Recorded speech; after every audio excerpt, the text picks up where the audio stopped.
Halo teman-teman, bertemu lagi dengan saya di IRC 13 Channel. Apa kabar semuanya? Semoga Anda dan kita semua baik-baik saja, tetap semangat menjalankan aktivitas hidup. Teman-teman sekalian, di video ini saya ingin menjelaskan tentang pendekatan-pendekatan dalam ilmu politik. Nah, pendekatan apa saja yang terdapat di dalam ilmu politik? Silakan simak berikut ini.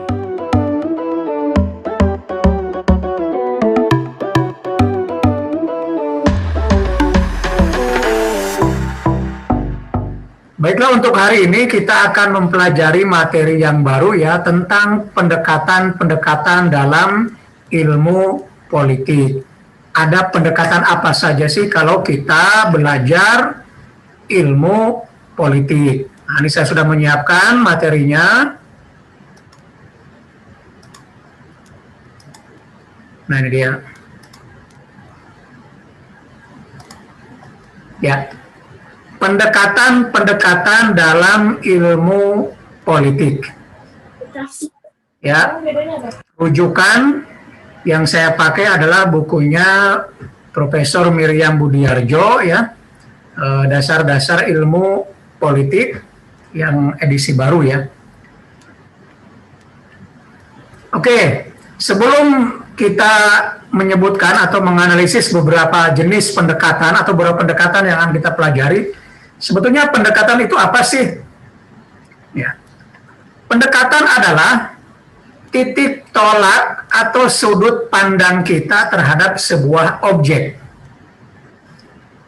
Jadi kalau kita ingin menganalisis sebuah objek, kita melihatnya dari sudut pandang apa? Tentu objek akan berbeda hasilnya kalau kita melihat dengan sudut pandang yang berbeda. Sebuah objek yang sama hasilnya akan berbeda kalau kita melakukan pendekatan dengan pendekatan yang berbeda, gitu. Ya, dengan sudut pandang yang berbeda.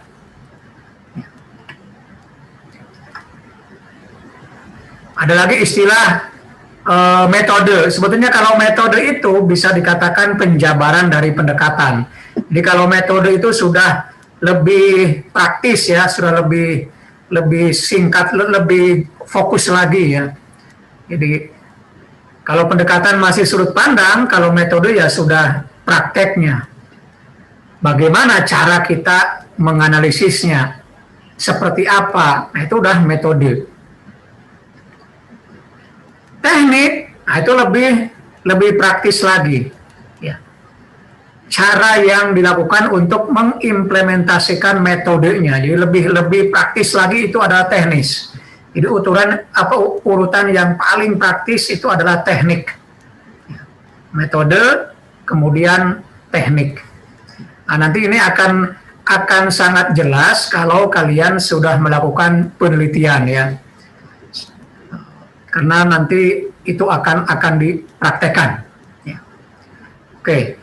Nah, untuk hari ini yang lebih kalian harus pahami adalah pendekatan, karena kita akan belajar tentang pendekatan-pendekatan dalam ilmu politik. Nah, beberapa pendekatan dalam ilmu politik yang bisa kita pelajari adalah pertama, pendekatan legal atau institusional. Kemudian pendekatan perilaku atau behavioral. Yang ketiga, pendekatan neo-Marxis. Dan yang keempat, pendekatan teori ketergantungan. Dan yang kelima, pendekatan institusionalisme baru. Ya, mungkin kalau bisa diselesaikan hari ini semua, bisa hari ini ya, tapi kalau waktunya tidak cukup, nanti mungkin bisa 2 pertemuan lah ya. Setidaknya ada separuh dari pendekatan kita coba jelaskan hari ini ya. Kita mulai dari pendekatan yang pertama, yaitu legal institusional. Oke.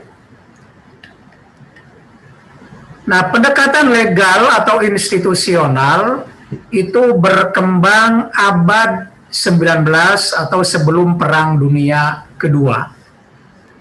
Ada yang tahu Perang Dunia Kedua itu mulai tahun berapa? Atau Perang Dunia Pertama itu selesainya tahun berapa? Hah? Ada yang tahukah? Harusnya kelompok apa namanya? Anak-anak HI mestinya paham ya?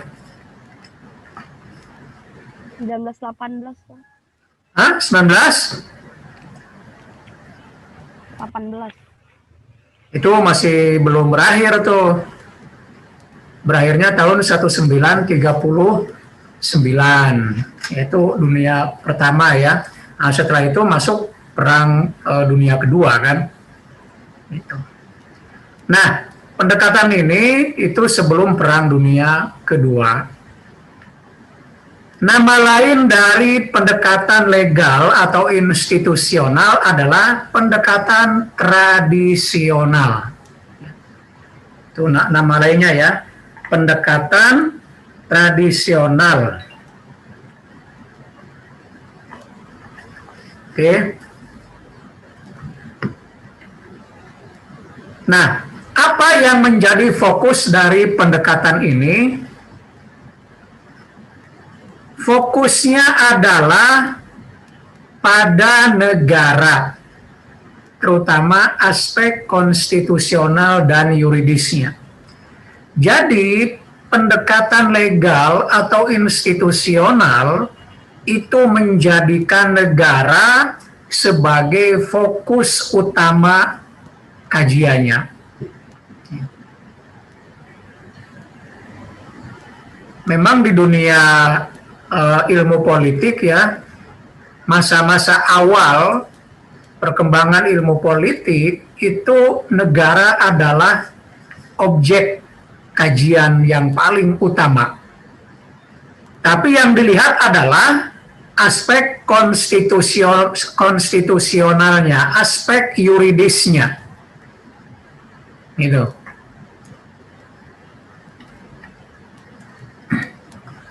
Misalnya ya, yang dibahas dari pendekatan itu misalnya sifat dari Undang-Undang Dasar. Bagaimana sifat Undang-Undang Dasar? Di Indonesia misalnya, Undang-Undang Dasar itu sifatnya seperti apa? Lalu tentang kedaulatan, ya kan?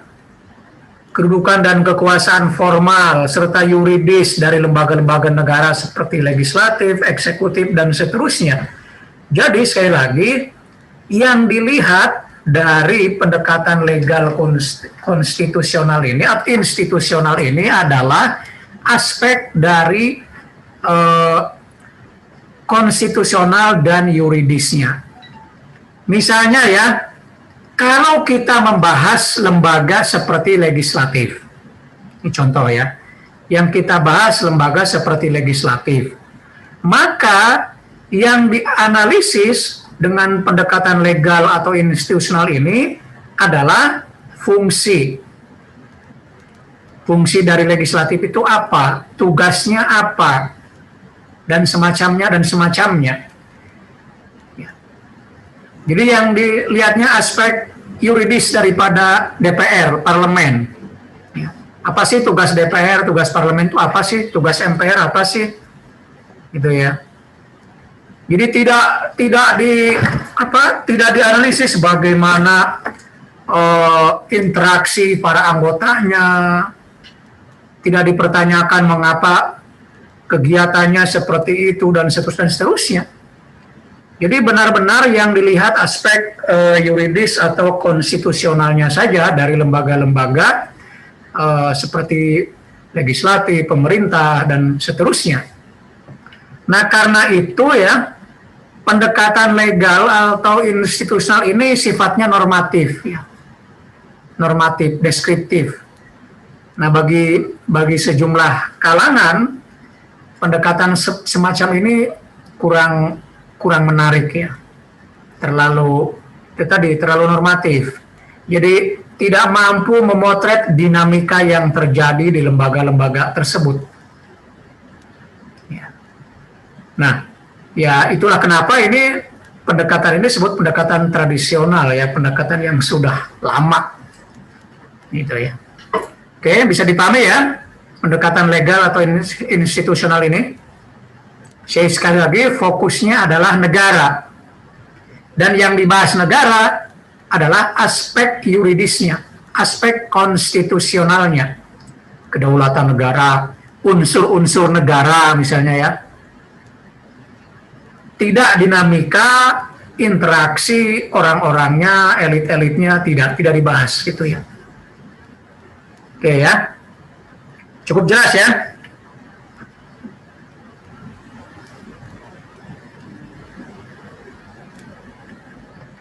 Oke.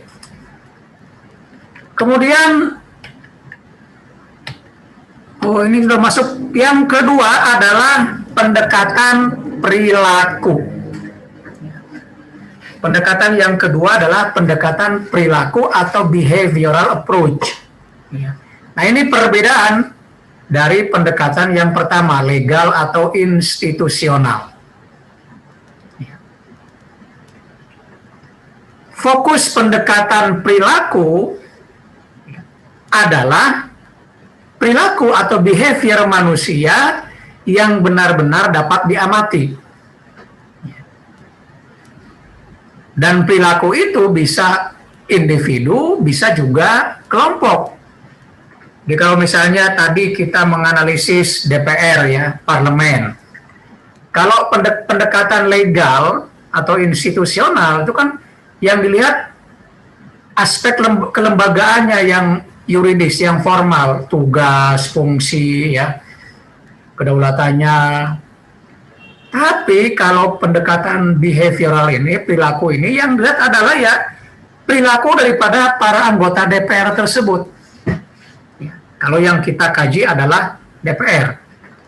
Kalau yang kita kaji adalah pemerintah, juga sama yang kita lihat ya para elit politik yang bekerja di pemerintahan. Bagaimana mereka melakukan interaksi, kegiatan politiknya dan lain sebagainya, itu yang dilihat. Nah, dalam konteks pendekatan legal atau institusional, lembaga ya seperti DPR, MPR dan seterusnya itu hanya dilihat sebagai kerangka kegiatan manusia saja, bukan sebagai titik sentralnya. Maksudnya adalah bahwa ya lembaga DPR oleh pendekatan legal itu dilihat hanya sebagai tempat di mana para anggota DPR itu berada, beraktivitas, berinteraksi, dan lain sebagainya. Dan itulah yang jadi fokus kajian mereka, kegiatan, aktivitas, interaksi para anggota DPR.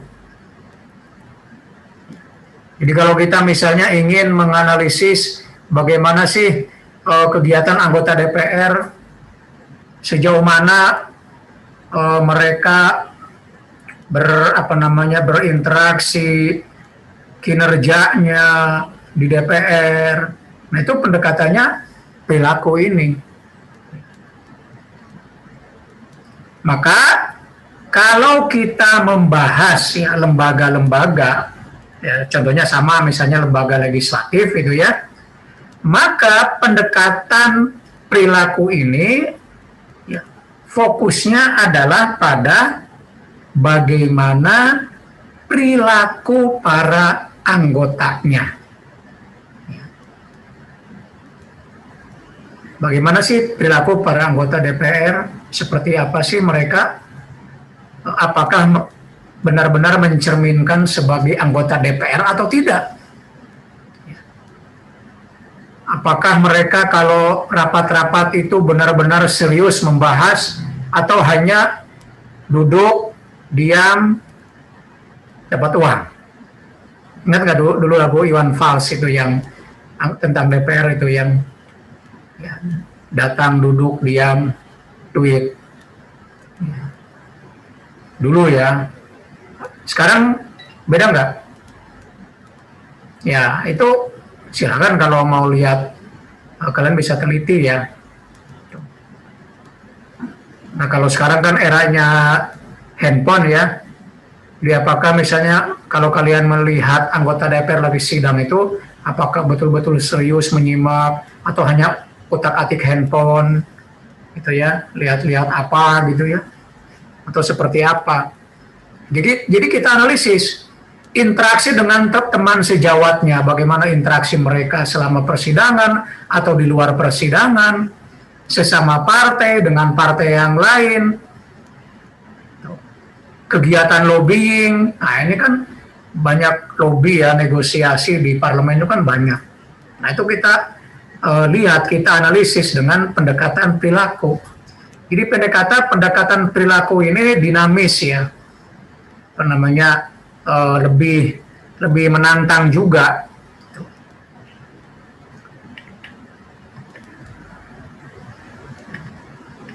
Oh, ini tadi apa namanya, slide-nya ketukar ya, nggak apa-apa lah. Jadi pendekatan perilaku ini itu mulai berkembang di Amerika tahun 50-an setelah Perang Dunia Kedua ya. Kalau tadi kan pendekatan legal itu sebelum Perang Dunia Kedua ya. Nah, di Amerika pendekatan perilaku ini berkembang. Nah, kenapa pendekatan perilaku ini begitu berkembang di Amerika? Nah, setidaknya ada 3 sebab ya. Sebab yang pertama adalah sifat deskriptif dari ilmu politik dianggap tidak memuaskan. Nah, kalau merujuk kepada penjelasan saya yang tadi, bahwa pendekatan yang pertama yang legal institusional itu kan terlalu normatif ya, hanya deskriptif, hanya menjelaskan bagaimana sih tugas DPR, kedaulatan negara seperti apa. Itu tidak memuaskan bagi orang-orang yang ingin mempelajari bagaimana politik, dinamikanya, dan seterusnya. Jadi kurang menantang, tidak memuaskan, terlalu datar lah. Nah, sementara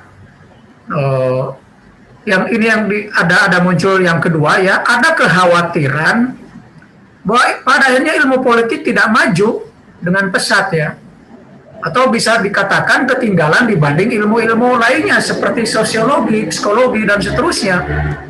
Di Amerika itu ilmu sosiologi itu berkembang dengan cepat ya,